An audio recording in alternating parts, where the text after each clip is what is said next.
Well, hello, welcome back to Soul Search Sunday with Johnny Tiger and Kitten! she sounds like she's super close because she's right behind me. I'm sitting in my computer chair and it's really late. Well, I mean not late, it's like 10 o'clock. So I figured there's nothing to look at outside the window anyway. So we are doing a black screen episode, which allow me to sit comfortably at my desk. So if you guys hear sound like that's just my very comfortable computer chair.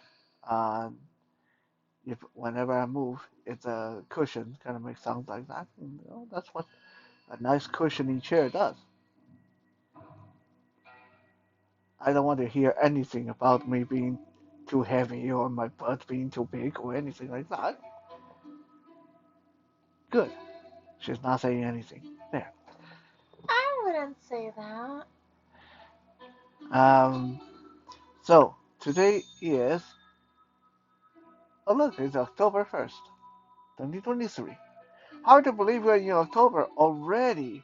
And as is very common in this time of the year, a lot of people seem to come down with just a touch. Well, in some people's cases, it's more than a touch of seasonal blue or seasonal depression. Now, I believe I covered seasonal depression in the past, talking about how you can deal with that. True story. Back in 2017, for the first time in my life, I got hit with the worst bout of seasonal depression ever.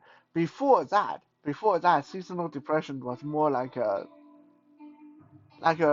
rumor, like something that I knew people go through. It's like hearing women having period. You know it happened, you know it's really bad, but because it never happened to you, so you have no concept of what it's even like. Well, in 2017, I got my first-hand taste of that, and it was horrible. Like there were days when I would wake up in the morning and I just didn't want to get up. Like I wanted to lay there. The thought that was going through my head was, what's the point? Why get up? Just lay here until you die. It's scary. It's scary. Like, that kind of thought even would get into your head, right? Especially first thing in the morning. Um, so since I already talked about this, I believe I talked. If you guys can find the episode, or if I didn't, let me know. But regardless, it should be very similar to our topic today, which is midlife crisis. A couple episodes ago, I did a Wisdom Wednesday on midlife crisis throughout Chinese history and how people usually find to deal with it. Uh, you either reevaluate what you're trying to do and change course, or you stick to your true course and tough it out, or you compromise and sort of do this little weird little half change, half not change thing, and usually it's not very good. But today I want to focus a little bit more on midlife crisis and give you guys some tools to deal with midlife crisis.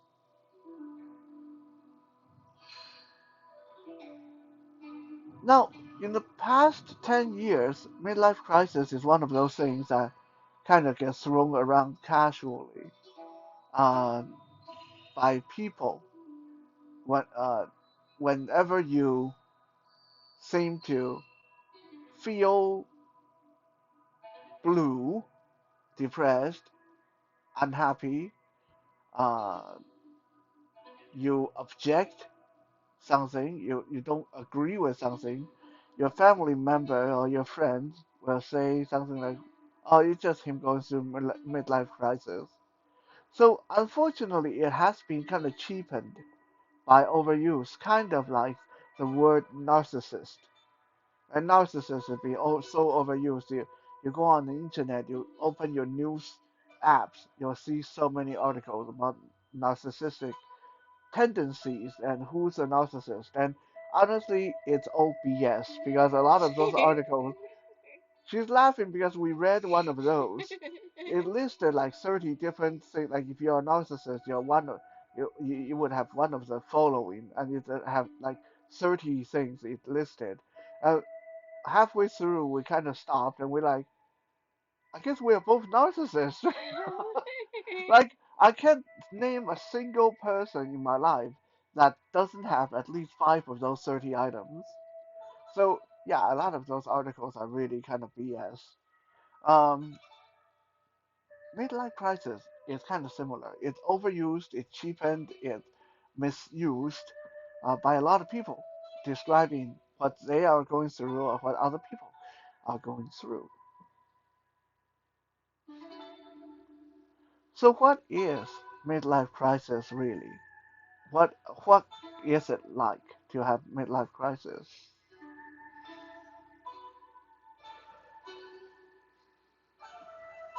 If you have gotten to your 40s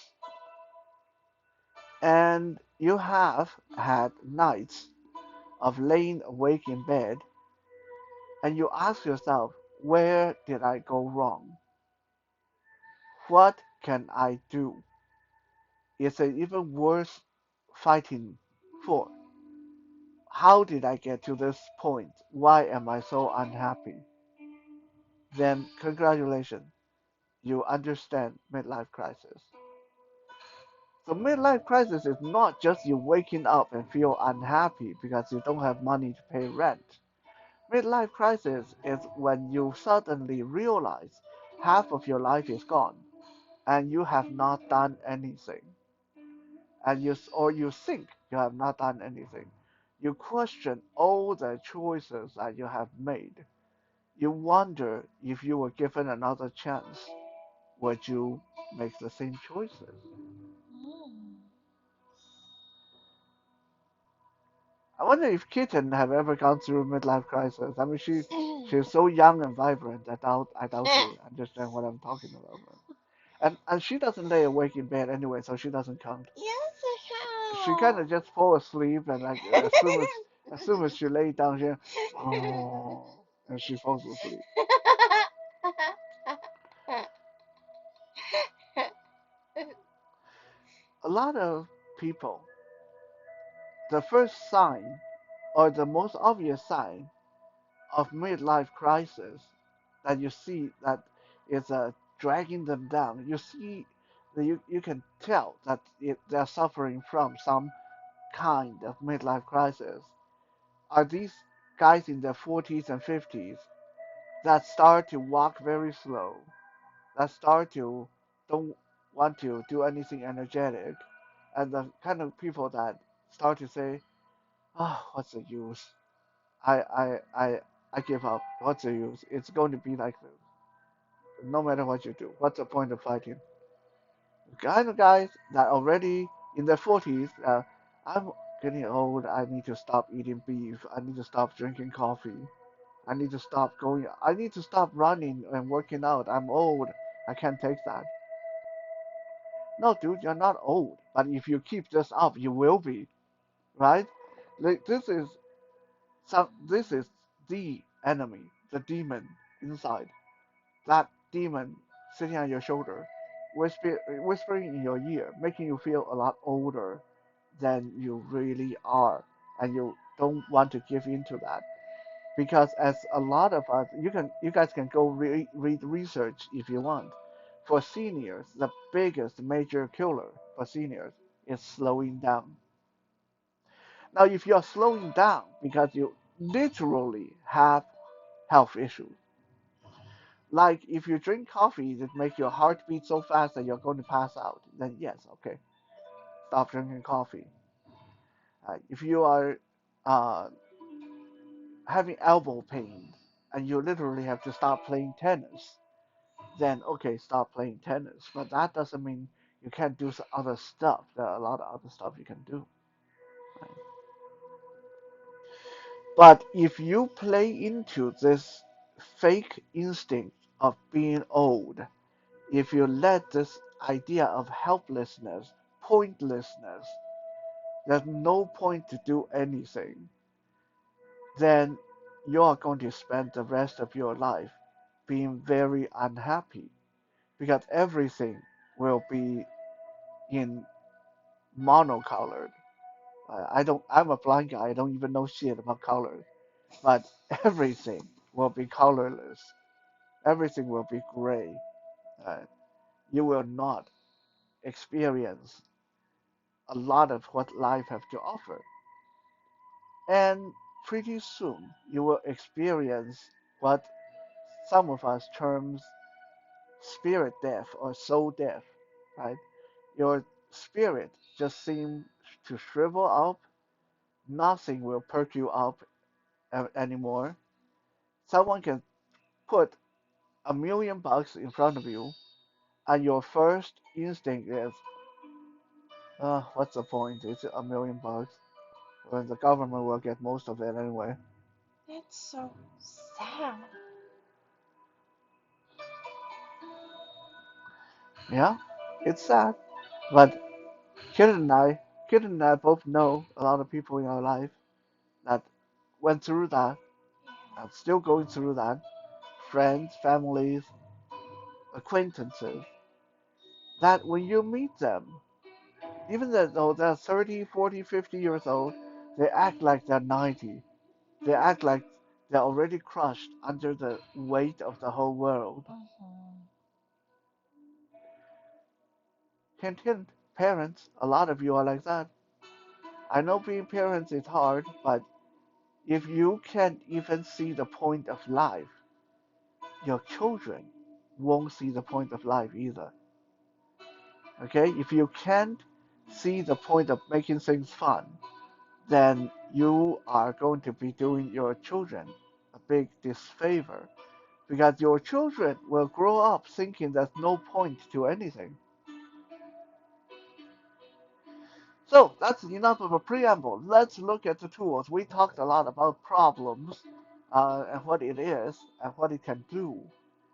Although one of these days I'm so tempted to do one of these scam artist type style video where I tell you guys I'm going to give you the solution and then I spend the next hour telling you what the problem is, how bad it can be, who had experienced this problem, and what they had to learn to conquer this problem. And at the end of the video, I tell you if you want to find out this magical solution, go to my website. Sorry, I have to throw that in because there's just so many of those out there. Look, if you are looking at a supposedly self-help video, something that is good for you, supposedly free, and you are 20 minutes in and you haven't even learned a single thing, turn it off. It's a waste of time. Okay, then I better get to the point before 20 minutes. So, to combat midlife crisis, it's not very difficult. Some people going through midlife crisis are saying that I'm full of it. It is very difficult because yeah, it seems very difficult because to you guys everything seems hopeless right now. I know, I understand that. When I was going through that seasonal depression, that's how I felt too. Everything felt hopeless.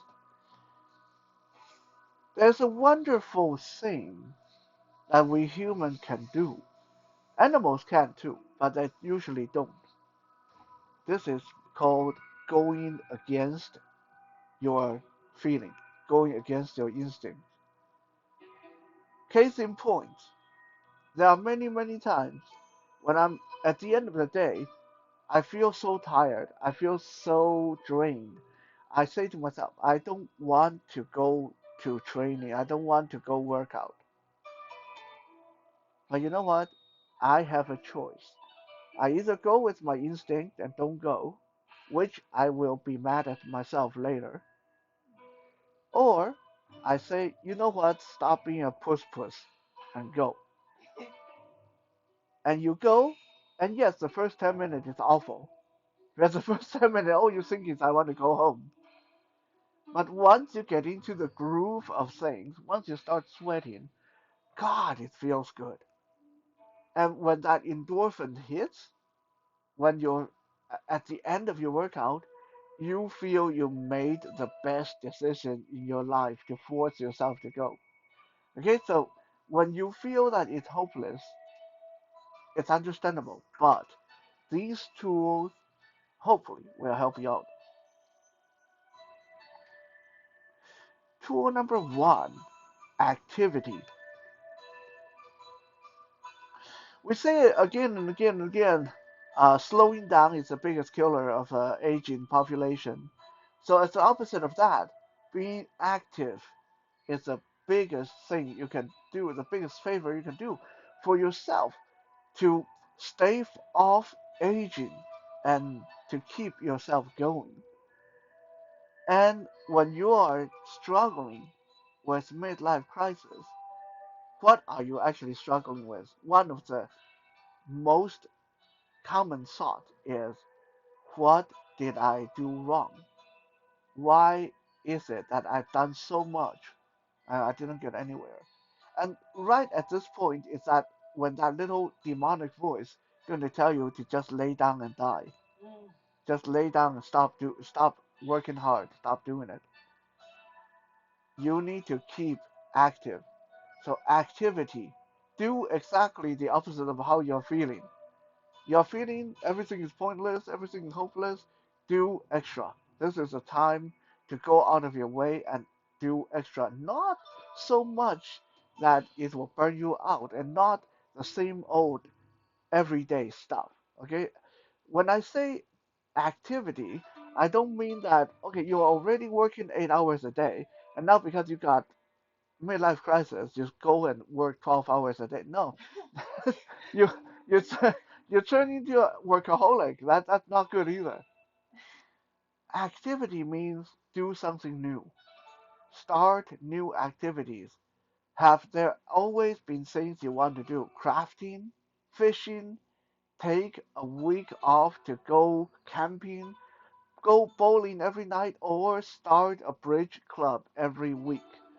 Learn martial art? Maybe you have always said to yourself, I always wanted to learn martial art, but I never have the time. Well, now you have, if you have time for midlife crisis, you have time to learn martial art.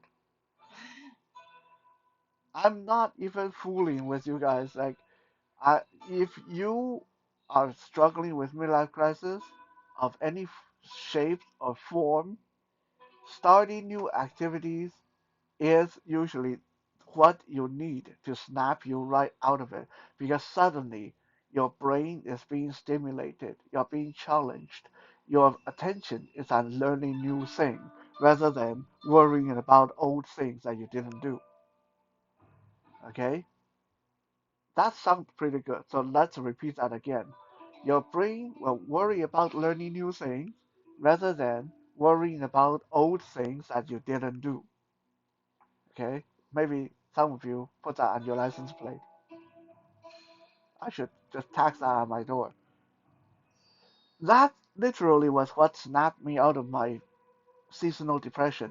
I started the Johnny Tiger Experience podcast, which is the best podcast in the world. In case you guys didn't know that, Ever. the the effort of learning how to record a podcast, how to edit sound, how to put it all together, how to publish it, filled my schedule so much that within a couple of weeks, I forgot all about being depressed. It was exhilarating, frustrating, exciting, and a little bit stressful. Yes, because no, having to learn anything new is stressful. But that kind of stress is good. Much better than laying in bed wondering what you did wrong. So, number one item to fight off midlife crisis is activity.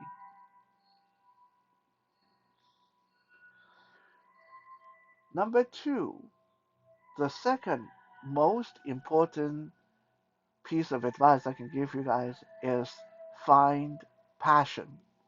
Maybe you never had it. This is the time to find it. Maybe you once had it and lost it. This is the time to find it again. When I first got into college, I Don't know what got into my head, but I decided that my competition day, my martial art day was over. I had this thing going through my head, like, okay, now you are an adult, you are going to college, you are going to find a job, just teach martial art. Uh, all that training yourself and sparring, competing, that's for children. You're too old for that. That it's time to be a responsible adult. So for 10 plus years, I lost that passion. My martial art world literally went gray. I knew how to teach people. I knew what I was talking about, but I was not happy, or I didn't feel joy with what I was doing. I started to question, do I still know what I'm doing? Maybe I'm too old. Like, would I still win a fight? Can I really call myself a martial artist anymore? Those questions kept going through my head, and I was only like, early 30s at that time. In 2011, I decided, okay, time to change this. Time to see if we can actually do this. I threw myself back into full-time martial art training, competing, sparring, and my world changed color. Again, being a blind guy, it's ironic to talk about color, but my world literally changed color.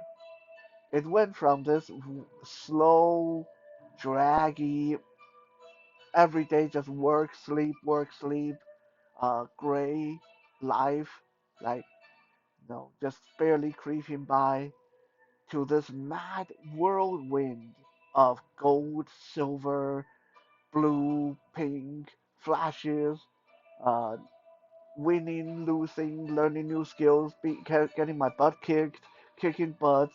Uh, I felt alive. I rediscovered my passion, and that made me feel 20 years younger. So, if you are struggling with midlife crisis, then either rediscover your passion, do something that you stopped doing years ago. I mean, obviously not drinking or drug or something that's bad for you and your family, but something that's not going to be hurtful for anyone else that you put off. Maybe you once loved photography. Maybe you once loved making music, playing guitar, playing piano, playing the saxophone. Maybe you once loved video games. Get back into it. Okay? There's no shame in getting back into video game. Heck, there are times when I want to get back into video games. I just don't really have the time right now. But um, I collect action figures. That's my passion. Right? So don't let your passion die. An old Chinese adage said the best way to deal with midlife crisis, they didn't use this term, but they said the best way to stop yourself getting old is two things. One, to have a young heart, and two, even when you're broke, don't be broken. Think about that for a second. It's very, very good advice. Okay, a lot of us will go through experiences, situations where we don't have money, we can barely survive, and we feel that the whole world is dragging on our shoulder. But if you don't let yourself be broken, if you still get joy out of life, if you still can exploit your passion, uh, such is the case. Again, in my case, I am always straddling the line of poverty, but I will not let that stop me from enjoying action figures, right? So again, I'm not telling you to like, go gamble your money away or smoke your money away or drink your money away, but have that passion. have something you're passionate about. It will keep you young, keep you happy, and keep you healthy.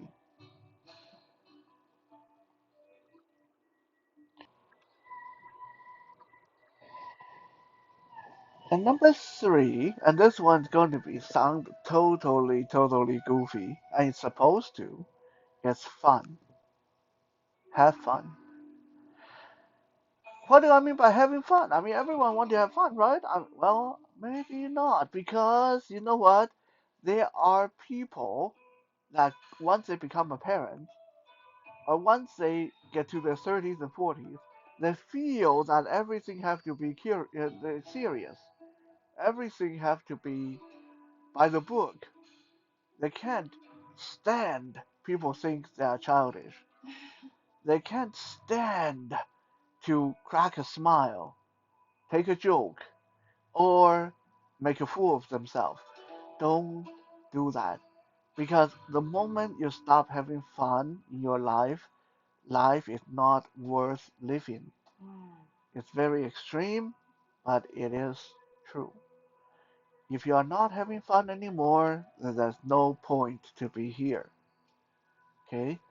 So, obviously, again, everything in moderation. You don't want to spend every day just having fun. Because if you have too much fun, guess what? Not fun anymore. Right? Too much of a good thing is no longer a good thing. Uh, if you think that watching stand-up comedy is fun, I challenge you to watch that 24 hours a day for a week. By the end of the week, I bet you'll never want to see another one for at least another year. So that is a good example, right? So have fun, but know your limit, know moderation, but make sure you do it regularly and constantly. I'm not talking about having fun by having a six pack of beer every day. I'm not talking about having fun by uh, getting stoned or high every day. I mean, if that is your thing, then I hope you best of luck. But I'm talking about having fun by actually doing things that might be a bit goofy, might be a bit silly, bring some laughter not only to yourself but to other people. Prank them a little. It is okay as long as you know how to do it without hurting people. Pranking is a definite art all on its own. In fact, as much I hate being pranked, I love a good prank. I love it when sometimes some of my friends prank me and I can say, oh, good one. I love that because that shows intelligence. And in the end, it makes me laugh. So that's good. That's great. You know. Um, so don't be so god darn serious all the time. It's okay. Not everything has to be serious. Life doesn't have to be so serious. It is okay to goof off. It is okay to tickle. It is okay to be tickled. It is okay to Crack a smile. crack a smile. Yeah. When you're sparring, it is okay to pinch your partner. When you're doing martial art, it is as long as you're not hurting yourself or someone else, it is okay to make goofy, Bruce Lee noises. It is okay to make weird hand gestures, right? Liven it up a little bit. Whatever you do, like you go, let's say just going to work. You may think going to work is boring, but have you ever thought about putting action figures on your desk at work? Have you ever thought about just putting some, like, get some figurines or bobblehead for your dashboard in your car, or get some weird phrases for your license plate, or just show up at work wearing uh, wacky T-shirts, as long as it's not going to get you fired. There's so many ways to enjoy life. There's so many ways to have fun. Uh, I can't even begin to tell you guys half of it. But if you are looking for it, there are so many ways to have fun. Uh, you know, with your partner, have a good wrestling, tickling session in bed. I do that to kittens all the time. That's how I end up with most of my bruises. Um, you know, my cat. I love messing with him. I love messing with Tiger. Well, not so much Tiger because he's older. He did put me in the hospital. But Aslan, like when Aslan's just sitting there on the floor, I'll just walk over and randomly flip him over on his back, and he'll bite the crap out of me. We hate that. Just fun, having fun will keep you young much longer. So that's item number three is to have fun.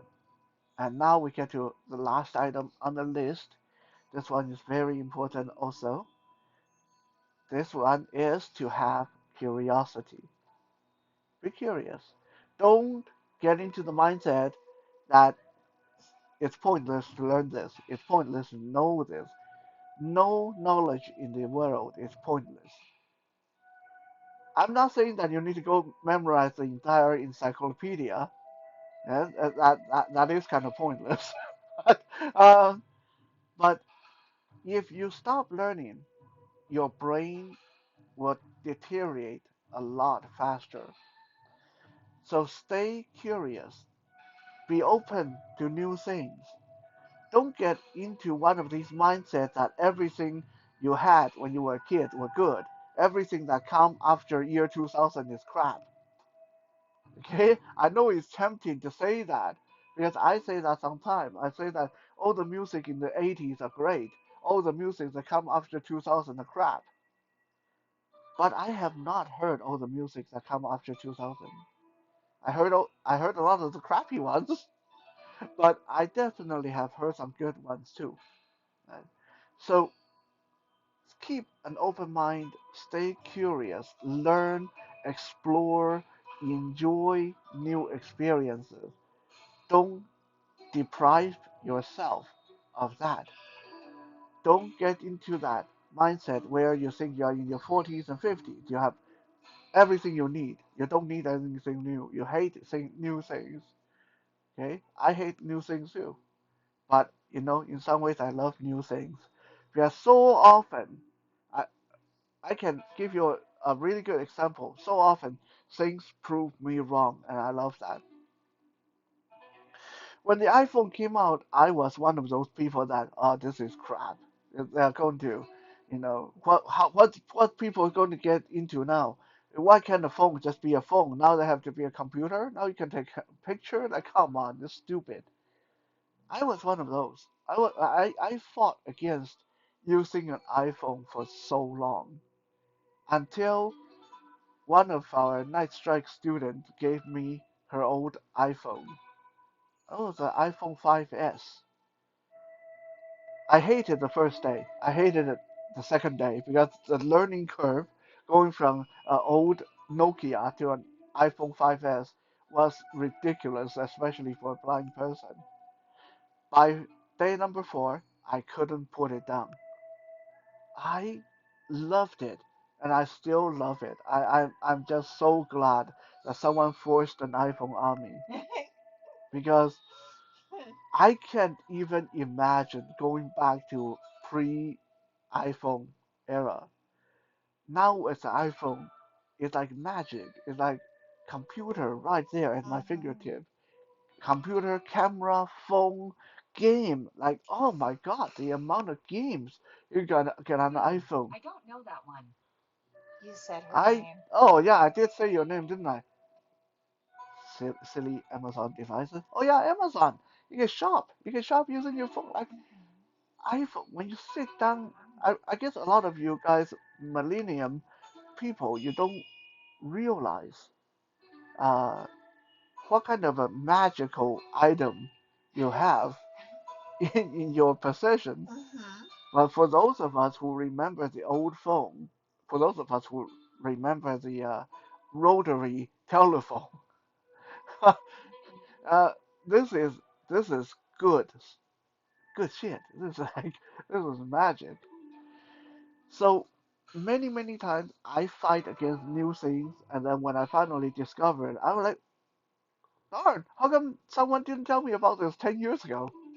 Well, they actually did, but I was stubborn. So keep an open mind, stay curious, learn new things, and life will seem like it has endless possibilities, opportunities, and you won't have time to get depressed with the midlife crisis. So to sum it up, the four items that will stave off midlife crisis are activity, curiosity, passion, and fun. I hope you guys had fun. I did. Kitten did. Heck yeah. She always have way too much fun. And that's why I love her because she's so passionate. Right? Uh, anyway, before we get too mushy and this become PG, let's end today's video and we'll see you guys later. Uh, have a good long weekend, and I hope you guys take this weekend to reflect on uh, reconciliation, all those First Nation people that suffered at the hand of the settlers. Yeah. Uh, have a good long weekend. Bye now. Bye.